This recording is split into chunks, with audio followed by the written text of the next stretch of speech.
ಪಂಡಿತ ರಾಮಕೃಷ್ಣರು. ಮಹಾರಾಜರೇ, ಇವರು ಪಂಡಿತ ರಾಮಕೃಷ್ಣರಲ್ಲ, ರಾಮಕೃಷ್ಣರ ಪ್ರೇತ. ಸರಿಯಾಗಿಯೇ ಹೇಳಿದಿರಿ ಗುರುಗಳೇ. ಪಂಡಿತ ರಾಮ, ಪ್ರೇತ ರಾಮ, ನಾನು ನಿಮಗೆ ಎಲ್ಲಾ ವಚನವನ್ನು ನೀಡಿದ್ದೇನೆ, ಮತ್ತೆ ನೀವೇಕೆ ಬಂದಿದ್ದೀರಿ? ನಾನು ನಿಮಗಾಗಿ ಬಂದಿಲ್ಲ, ನಾನು ಇಲ್ಲಿ ಬಾಬಾ ಕಾಲಭೈರವರಿಗಾಗಿ ಹಾಗೂ ಪಿಶಾಚಿ ಪ್ರಳಯನಾಥನಿಗಾಗಿ ಬೇಡ.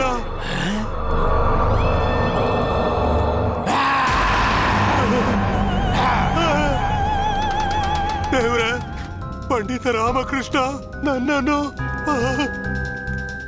ಮಹಾರಾಜರೇ,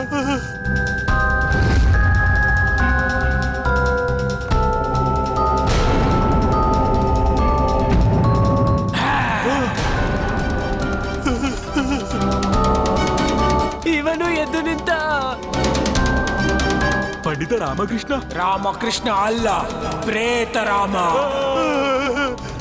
ಸರಿಯಾದ ಸಮಯಕ್ಕೆ ಎಚ್ಚರವಾಗಿದ್ದೀಯ ಪ್ರಳಯನಾಥ. ಇದೇನು ನಡೆಯುತ್ತಿದೆ ಇಲ್ಲಿ? ಪಂಡಿತ ರಾಮಕೃಷ್ಣರ ಪಿಶಾಚಿ ಇವರ ಕಡೆ ಏಕೆ ಹೋಗುತ್ತಿದೆ? ಅಲ್ಲದೆ ಈ ಪಿಶಾಚಿ ಹೇಗೆ ಎಚ್ಚರಗೊಂಡಿತು ಹೇಳಿ? ಮಹಾರಾಜರೇ, ಇವರಿಬ್ಬರು ನನ್ನನ್ನು ಕೊಂದರು. ನಾನೀಗ ಇವರ ಮೇಲೆ ಪ್ರತೀಕಾರ ತೀರಿಸಿಕೊಳ್ಳುವೆ. ಅಧಿಕಾರ?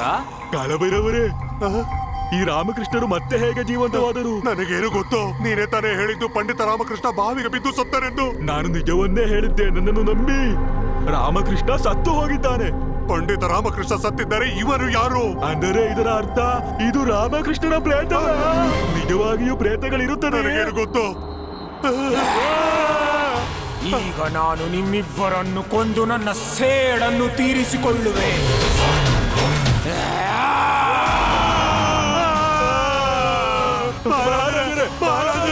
ನಮ್ಮನ್ನು ರಕ್ಷಿಸಿ. ಈ ಪಂಡಿತ ರಾಮಕೃಷ್ಣನ ಪ್ರೇತದಿಂದ ನಮ್ಮನ್ನು ರಕ್ಷಣೆ ಮಾಡಿ.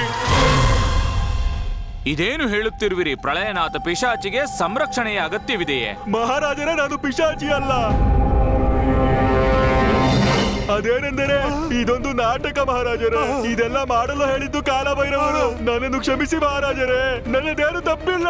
ನಿಮಗೆ ನಾಚಿಕೆಯಾಗಬೇಕು. ಮಹಾರಾಜರೇ, ನಾನು ಸಾಮಾನ್ಯ ಕಳ್ಳ. ಈ ಯೋಜನೆಯನ್ನು ಇವನೇ ಮಾಡಿದ್ದು. ಇಲ್ಲ ಮಹಾರಾಜರೇ.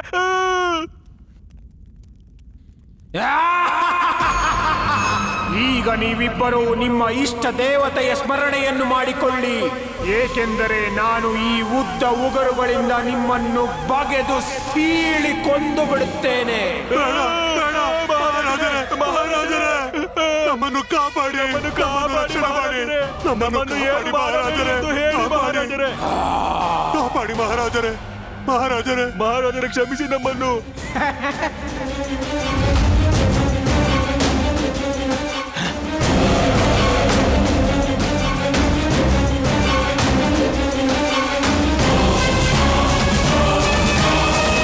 ಗುರುಗಳೇ,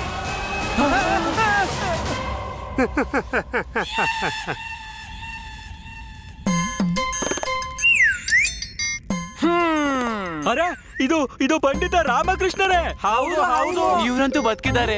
ಧನ್ಯವಾದಗಳು ದೇವ್ರೆ. ಹೇಗೆ ಮುಳ್ಳನ್ನು ಮುಳ್ಳಿಂದಲೇ ತೆಗೆಯಬೇಕೋ ಹಾಗೆಯೇ ಭಯವನ್ನು ಭಯವೇ ಕೊನೆಗೊಳಿಸುತ್ತದೆ ಅಲ್ಲವೇ? ನಾನು ಸತ್ಯ ಹೇಳಿದೆ ತಾನೆ ಕಾಲಭೈರವರೇ, ಪಿಶಾಚಿ ಪ್ರಳಯನಾಥರೇ? ಅದ್ಭುತ ಪಂಡಿತ ರಾಮಕೃಷ್ಣರೇ. ಪಂಡಿತ ರಾಮಕೃಷ್ಣ ನಮಗೆ ಮೊದಲಿಂದಲೂ ತಿಳಿದಿತ್ತು. ನಾವು ಕೇವಲ ನಾಟಕೀಯ ಭಯವನ್ನು ತೋರಿಸಿ ಪರಿಸ್ಥಿತಿಯನ್ನು ಮತ್ತಷ್ಟು ವಾಸ್ತವವನ್ನಾಗಿ ಮಾಡಿದೆವು ಅಷ್ಟೇ. ಹೇಗಿತ್ತು?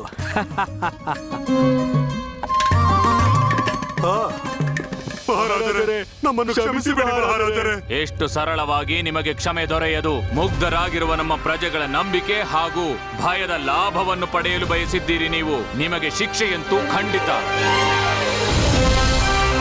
ಅಲ್ಲದೆ ನಿಮ್ಮೆಲ್ಲರಿಗೂ ಇನ್ನೊಂದು ಮಾತು, ನಮ್ಮ ಸಾಮ್ರಾಜ್ಯದಲ್ಲಿ ಇಂತಹ ಢೋಂಗಿಗಳಿದ್ದಾರೆ. ಭೂತ, ಪಿಶಾಚಿ ಇವೆಲ್ಲವೂ ಇವರ ಕಟ್ಟುಕಥೆಗಳು. ನಿಮ್ಮನ್ನು ಹೆದರಿಸಲು ಇದು ಇವರ ಕಥೆಗಳು. ಹೀಗಾಗಿ ನಿಮ್ಮೆಲ್ಲರಿಗೂ ಕಿವಿ ಮಾತು, ಇಂತಹ ಕಥೆಗಳನ್ನು ನಂಬದಿರಿ. ಇಲ್ಲದಿದ್ದರೆ ಇಂತಹ ಢೋಂಗಿಗಳು ಹೆಚ್ಚಾಗುವರು. ಹೌದು ಮಹಾರಾಜರೇ, ಸರಿಯಾಗಿ ಹೇಳಿದೆ.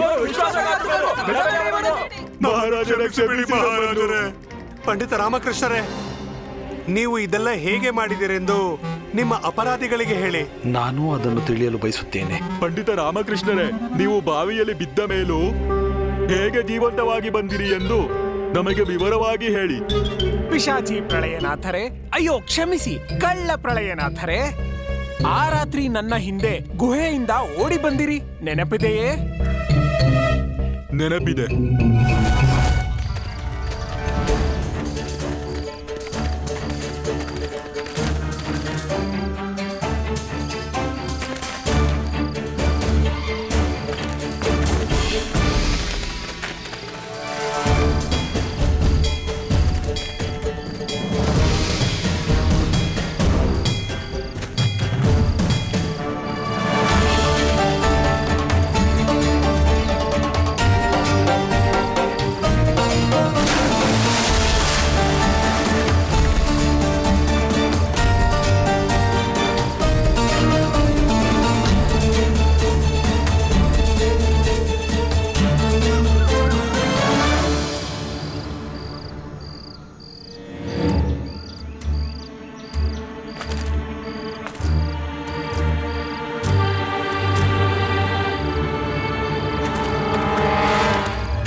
ಕೆಲಸ ಮುಗಿಯಿತು ತಾನೆ? ಪಂಡಿತ ರಾಮಕೃಷ್ಣರು ನಮ್ಮ ಸಮಸ್ಯೆಯನ್ನು ಸ್ವತಃ ತಾವೇ ನಿವಾರಣೆ ಮಾಡಿದರು.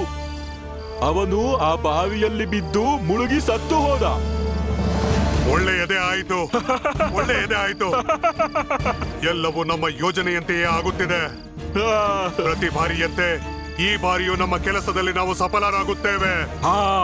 ಹಾಗೆ ಮಹಾರಾಜ ಕೃಷ್ಣದೇವರಾಯರಿಂದ ಬಹಳಷ್ಟು ಹಣ ಮತ್ತು ಸಂಪತ್ತನ್ನು ಪಡೆಯಬಹುದು.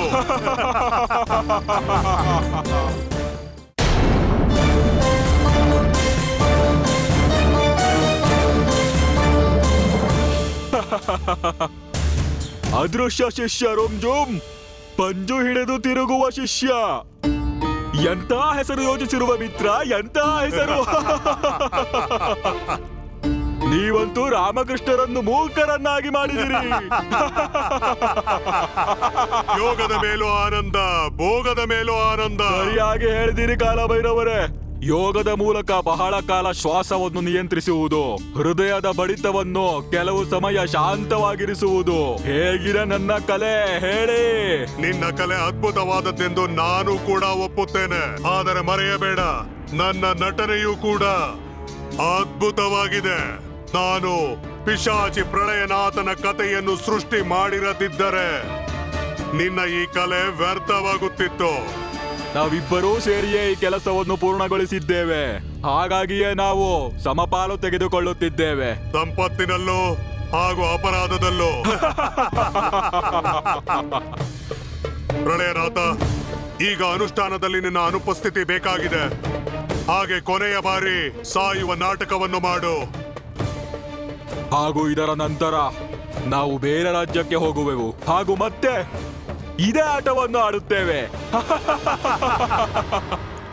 ಓ ಹಾಗೆ, ಇದೇ ಇವರ ಉಪಾಯ. ಚೆನ್ನಾಗಿದೆ. ಈಗ ಆಟದಲ್ಲಿ ಆನಂದ ಬರುವುದು. ನಿಮ್ಮ ಸತ್ಯವನ್ನು ತಿಳಿದ ನಂತರ ನಿಮ್ಮ ಸಂಚಿನಿಂದಲೇ ನಿಮಗೆ ಪಾಠವನ್ನು ಕಲಿಸಬೇಕೆಂದು ನಾನು ನಿರ್ಧರಿಸಿದೆ.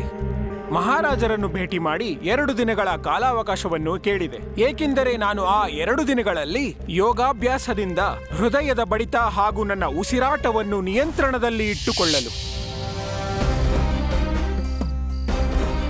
ಕಠಿಣ ತಪಸ್ಸು ಮಾಡಿದೆ. ಆದರೆ ಸಫಲತೆ ದೊರಕಲಿಲ್ಲ. ಕೊನೆಗೆ ತಾಯಿಯ ಆಶೀರ್ವಾದದಿಂದ ಸಫಲತೆ ಪ್ರಾಪ್ತಿಯಾಯಿತು. ಕಾಲಭೈರವರೇ, ಆ ಮಾನವ ಬುರುಡೆ ಹೇಗೆ ಚಲಿಸುತ್ತೆಂದು ನನಗೆ ತಿಳಿಯಿತು. ನೀವು ನಿಮ್ಮ ಕಾಲಿನ ಬೆರಳುಗಳಿಂದ ಅದನ್ನು ನಡೆಸುತ್ತಿದ್ದಿರಿ. ಹಾಗೂ ನಿಮ್ಮ ಆ ಮಣ್ಣಿನ ಗೊಂಬೆಗಳು ಅದರೊಳಗಿರುವ ಕಪ್ಪೆಗಳಿಂದ ಅದು ಎಗರಾಡುತ್ತಿದ್ದವು, ಅಲ್ಲವೇ? ಇಲ್ಲಿ ನೋಡು, ಆ ಹುಡುಗಿ ನಮ್ಮ ಬೊಂಬೆಯಲ್ಲಿದ್ದ ಕಪ್ಪೆಗಳನ್ನು ಒಡೆದು ಸಾಯಿಸಿಬಿಟ್ಟಳು.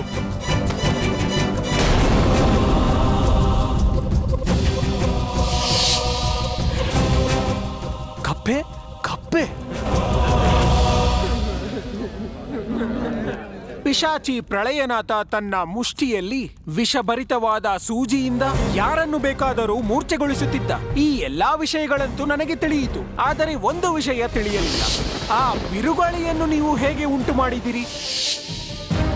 ದಯವಿಟ್ಟು ನಿಮ್ಮ ಚಾತುರ್ಯತೆಯನ್ನು ನಮಗೂ ತಿಳಿಸಿ. ಅರೆ ಹೌದು, ಬಿರುಗಾಳಿ ಇದೇ ನಮ್ಮ ಗುರುಗಳನ್ನು ಹೆದರಿಸಿ ಕೆಳಗೆ ಬೀಳಿಸಿತ್ತು. ಇಲ್ಲ, ಅದನ್ನು ಹೇಳುವ ಅವಶ್ಯಕತೆ ಇತ್ತೆ. ಅದು ಇಲ್ಲಿ ಬನ್ನಿ, ಮಹಾರಾಜರಿಗೂ ತಿಳಿಸಿ. ಮಹಾರಾಜರೇ, ಭೌತಿಕ ವಿಜ್ಞಾನ ಇದನ್ನು ನಾವಿಕರು ಸಮುದ್ರದಲ್ಲಿ ಉಪಯೋಗಿಸುತ್ತಾರೆ. ಇದನ್ನು ಅಯಸ್ಕಾಂತದಿಂದ ಗಾಳಿಯನ್ನು ಹೇಗೆ ಬೇಕೋ ಹಾಗೆ ತಿರುಗಿಸಿಕೊಳ್ಳುತ್ತಾರೆ. ಇದರಿಂದ ಅವರ ದೊಡ್ಡ ನೌಕೆಗಳು ನೀರಿನಲ್ಲಿ ತೇಲುತ್ತವೆ. ನಾವು ಹಾಗೆಯೇ ಮಾಡಿದೆವು. ಚಿಕ್ಕ ಚಿಕ್ಕ ಅಯಸ್ಕಾಂತದಿಂದ ಗಾಳಿಯನ್ನು 3 ದಿಕ್ಕಿನಿಂದಲೂ ನಿಯಂತ್ರಣ ಮಾಡುತ್ತಿದ್ದೆವು. ಇದರಿಂದ ಚಕ್ರವು ನಿರ್ಮಿತವಾಗುತ್ತಿತ್ತು. ಆ ಅಯಸ್ಕಾಂತದಿಂದ ನಾವು ಗಾಳಿಯಿಂದ ಆಕ್ರಮಣ ಮಾಡುತ್ತಿದ್ದೆವು.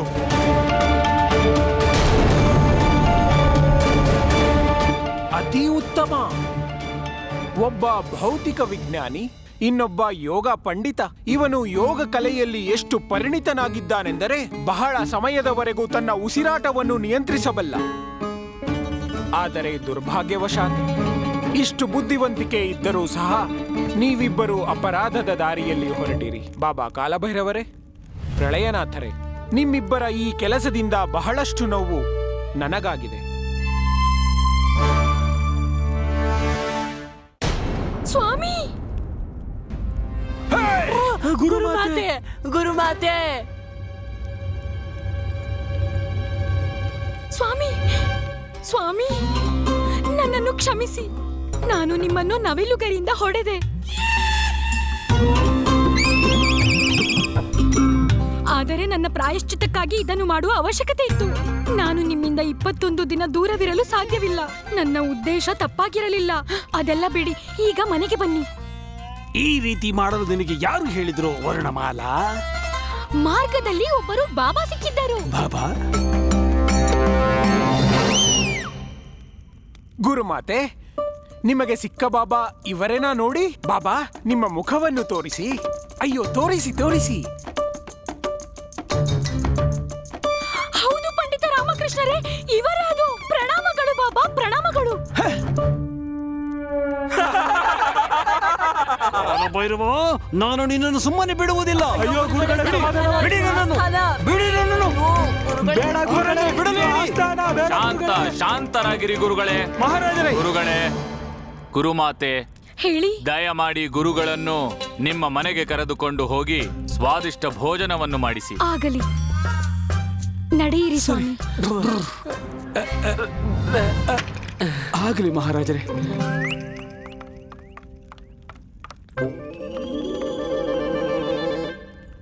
ಕೊತ್ವಾಲರೇ, ಹೇಳಿ ಮಹಾರಾಜರೇ. ಇವರಿಬ್ಬರನ್ನು ಕಾರಾಗೃಹಕ್ಕೆ ತಳ್ಳಿ. ನಿಮ್ಮ ಆಜ್ಞೆಯಂತೆ ಆಗಲಿ. ಸೈನಿಕರೇ, ಮಹಾರಾಜರೇ, ನಮ್ಮನ್ನು ಕ್ಷಮಿಸಿ ಬಿಡಿ. ಮಹಾರಾಜರೇ, ನಮ್ಮನ್ನು ಕ್ಷಮಿಸಿ ಬಿಡಿ. ನಮ್ಮನ್ನು ತಪ್ಪಾಯಿತು. ಕ್ಷಮಿಸಿ ಬಿಡಿ. ಪಂಡಿತ ರಾಮಕೃಷ್ಣರೇ, ನಿಮಗೆ ಏನು ಹೇಳುವುದು? ಈ ಬಾರಿಯೂ ಅದನ್ನೇ ಹೇಳುತ್ತೇವೆ. ನಿಮ್ಮನ್ನು ಕಂಡರೆ ನಮಗೆ ಗರ್ವ. ನಿಮ್ಮಿಂದ ಸಂತುಷ್ಟರಾಗಿದ್ದೇವೆ. ಧನ್ಯವಾದಗಳು ಮಹಾರಾಜರೇ. ಹಾಗೆ ನೋಡಿದರೆ ನೀವು ಭೂತ, ಪ್ರೇತ, ಪಿಶಾಚಿಗಳ ವಿಷಯದಲ್ಲಿ ನೀವು ನಿಪುಣರಾಗಿರುವಿರಿ. ಈಗ ನಿಮಗೆ ಶ್ರೀಲಂಕಾ ನರೇಶರು, ನಮ್ಮ ಗೆಳೆಯರು, ನಿಮಗೆ ನೆನಪಿರಬೇಕು. ಹೌದು, ಅವರ ಪತ್ರ ಬಂದಿದೆ. ಅದರಲ್ಲಿ ಅವರು ತಮ್ಮ ರಾಜ್ಯದಲ್ಲೂ ಇರುವ ಭೂತ ಪ್ರೇತದ ಸಮಸ್ಯೆಯ ಬಗ್ಗೆ ಹೇಳಿದ್ದಾರೆ. ನಮ್ಮ ಇಚ್ಛೆ ಎಂದರೆ ನೀವು ಅಲ್ಲಿಗೂ ಹೋಗಿ ಅಲ್ಲಿಯ ಸಮಸ್ಯೆಯನ್ನು. ಇಲ್ಲ ಮಹಾರಾಜರೇ, ನನಗದು, ನಾನಂತೂ ಹಾಗೆಯೇ ಸುಮ್ಮನೆ. ಇಲ್ಲ. ಪಂಡಿತ ರಾಮಕೃಷ್ಣರೇ, ನಾವು ಚೋದ್ಯ ಮಾಡುತ್ತಿದ್ದೆವು.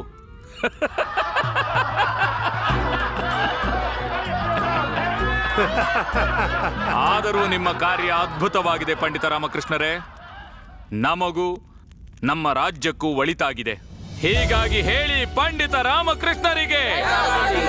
ಪಂಡಿತ ರಾಮಕೃಷ್ಣರಿಗೆ, ಪಂಡಿತ ರಾಮಕೃಷ್ಣರಿಗೆ, ಪಂಡಿತ ರಾಮಕೃಷ್ಣರಿಗೆ.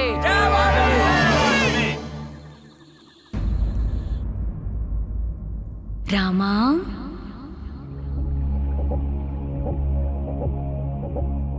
ಎದ್ದೇಳು ರಾಮ.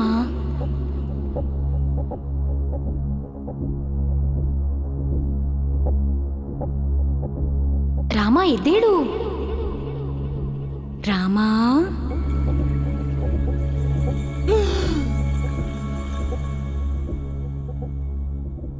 ಯಾರದು? ಯಾರು ಕರೆಯುತ್ತಿರುವುದು?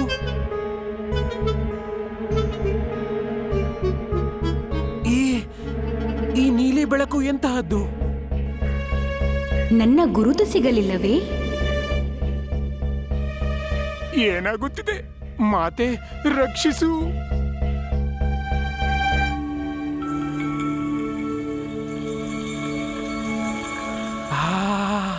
ಎಷ್ಟು ಒಳ್ಳೆಯ ದಿವ್ಯ ಸುಗಂಧ.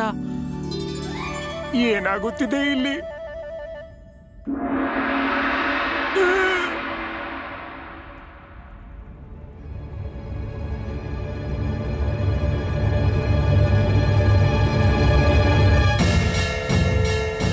ಮಾತೆ, ಇದು ನಿಜವಾಗಲು ಸಾಧ್ಯವಿಲ್ಲ ಮಾತೆ. ಪ್ರತಿದಿನ ನನ್ನನ್ನು ಸ್ಮರಿಸುತ್ತಲೇ ಇರುವೆ. ಇಂದು ನಾನೇ ಸ್ವತಃ ಪ್ರತ್ಯಕ್ಷಳಾದಾಗ ನಿನಗೆ ನಂಬಲಾಗುತ್ತಿಲ್ಲವೇ? ಮಾತೆ,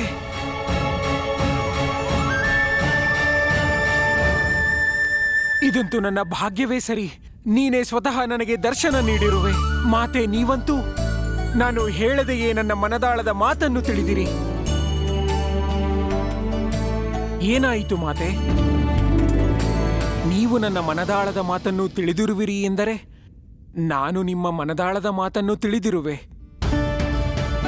ಹೇಳಿ, ಏಕೆ ಚಿಂತೆಯಲ್ಲಿದ್ದೀರಿ? ರಾಮ, ಎಷ್ಟು ನೋಡಬೇಕೆನ್ನಿಸುತ್ತದೆಯೋ ಅಷ್ಟು ನೋಡಿಕೋ.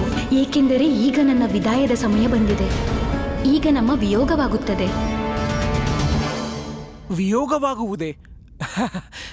ಎಂತ ಮಾತನ್ನು ಹೇಳುತ್ತಿರುವಿರಿ? ತಾಯಿಯಿಂದ ಮಗನ ವಿಯೋಗವಾಗಲು ಸಾಧ್ಯವೇ? ಹೌದು, ನಿಮ್ಮ ದರ್ಶನವಂತೂ ಒಮ್ಮೊಮ್ಮೆ ಆಗುವುದು. ಆದರೆ ನೀನು ಇಲ್ಲೇ ಇರುತ್ತೀಯಲ್ಲ. ನಿನ್ನ ಆಶೀರ್ವಾದ ಸದಾ ನನ್ನ ಮೇಲೆ ಇರುತ್ತದೆ. ಸತ್ಯ ಹೇಳಿದೆ ಪುತ್ರ, ಆದರೆ ನಾನೀಗ ಹೋಗಲೇಬೇಕು. ಈ ಮಾತು ಕೂಡ ಸತ್ಯವೇ ರಾಮ. ವಿಜಯನಗರದ ಮೇಲೆ ನನ್ನ ಕೃಪೆ ಯುಗ ಯುಗಾಂತರದಿಂದ ಇದೆ. ಕೃಷ್ಣದೇವರಾಯರ ಪೂರ್ವಜರು ಮಾಡಿದ ಪುಣ್ಯದಿಂದ ನಾನಿಲ್ಲಿ ವಾಸವಾಗಿದ್ದೆ. ಹಾಗೂ ನಾನು ವಾಸವಿರುವ ಸ್ಥಳದಲ್ಲಿ ಸುಖ ಸಮೃದ್ಧಿ ಸದಾ ನೆಲೆಸಿರುತ್ತದೆ. ಆದರೆ ರಾಮ, ಪ್ರಕೃತಿಯಲ್ಲಿ ಯಾವುದೂ ಶಾಶ್ವತವಲ್ಲ. ಯಾರು ಬಂದಿರುವರೋ ಅವರು ಹೋಗಲೇಬೇಕು. ಯಾವುದೇ ಒಂದು ವಸ್ತು ಶಾಶ್ವತವಾಗಿರುವುದಿಲ್ಲ. ಅದರ ಪುನರ್ನಿರ್ಮಾಣವಾಗುತ್ತಲೇ ಇರುತ್ತದೆ. ಪರಿವರ್ತನೆಯೇ ಜಗದ ನಿಯಮ. ಇದು ಏನು ಹೇಳುತ್ತಿರುವಿರಿ ಮಾತೆ? ಅದೇ, ವಿಜಯನಗರದಲ್ಲಿ ನಾನಿರುವ ಸಮಯ ಸಮಾಪ್ತಿಯಾಗುತ್ತಿದೆ. ನಾನೀಗ ವಿಜಯನಗರವನ್ನು ಬಿಟ್ಟು ಹೊರಡುತ್ತಿದ್ದೇನೆ. ಇಲ್ಲ ಅಮ್ಮ, ನೀವು ಎಲ್ಲೂ ಹೋಗಲು ಸಾಧ್ಯವಿಲ್ಲ. ನೀವು ಹೇಗೆ ಹೋಗಲು ಸಾಧ್ಯ? ನೀವು ಹೋಗಲಾಗುವುದಿಲ್ಲ ಅಮ್ಮ. ರಾಮ, ನೀನು ಪ್ರಕೃತಿಯ ನಿಯಮದ ವಿರುದ್ಧ ಹೋಗಲು ಸಾಧ್ಯವಿಲ್ಲ. ನೀನೆಂದರೆ ನನಗೆ ತುಂಬಾ ಪ್ರೀತಿ ರಾಮ. ಅದಕ್ಕಾಗಿ ಒಂದು ಬಾರಿ ನಿನ್ನನ್ನು ನೋಡಲೆಂದು ಬಂದೆ. ಈಗ ನಾನು ಹೋಗಲೇಬೇಕು. ಬೇಡ ಮಾತೆ, ಮಾತೆ, ಮಾತೆ!